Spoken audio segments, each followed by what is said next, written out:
16 फेब्रुवारीपर्यंत हा जो सगळी सोयरेचा जो काही मसुदा पाठवलेला आहे त्याच्यावर लाखो हरकती जे आहेत त्या सगळ्यांच्या आमच्या वतीनं जे आहेत आम्ही दाखल करणार आहोत. 3 फेब्रुवारीला अहमदनगरला जे आहे पुन्हा एकदा ओबीसीचा प्रचंड एल्गार मेळावा आयोजित केलेला आहे. त्या मेळाव्याला सुद्धा सगळ्या आमच्या ओबीसी बांधवांनी हजर राहावं अशी मी विनंती करतो आहे.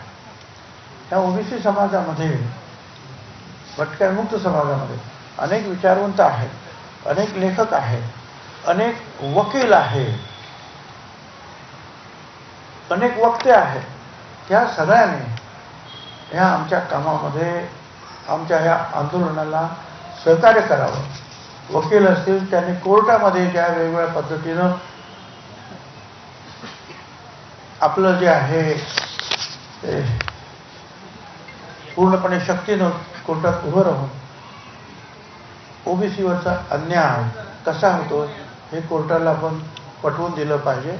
आणि त्यासाठी ज्या केसेस करायच्या आहेत तिथे शेकडोच्या संख्येनं जे आहे त्या वकिलांनी सुद्धा आलं पाहिजे.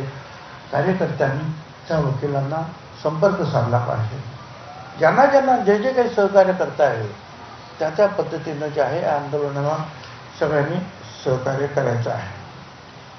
नंतर हा विचार सुरू आहे अजून त्याचं जे आहे फायनल जे आहे तारखा किंवा इतर सगळ्या गोष्टी ज्या आहेत डिटेलिंग जे आहे आता आम्ही करतो आहे. आणि ते म्हणजे महाराष्ट्र यात्रा ओबीसीची हे आपण काढतो ओबीसी एल्गारची महाराष्ट्र यात्रा.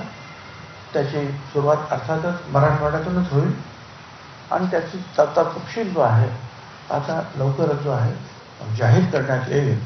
आणि या राज्यामध्ये ओबीसी भटक्यामुक्त समाज हा 54% आहे.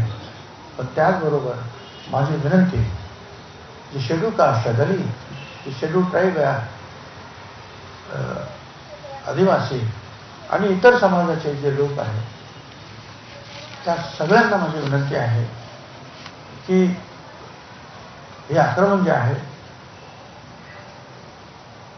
झुंडशाहीचं आक्रमण आहे ते आज ओबीसीवर होत आहे, उद्या कुणावरही ते होऊ शकेल.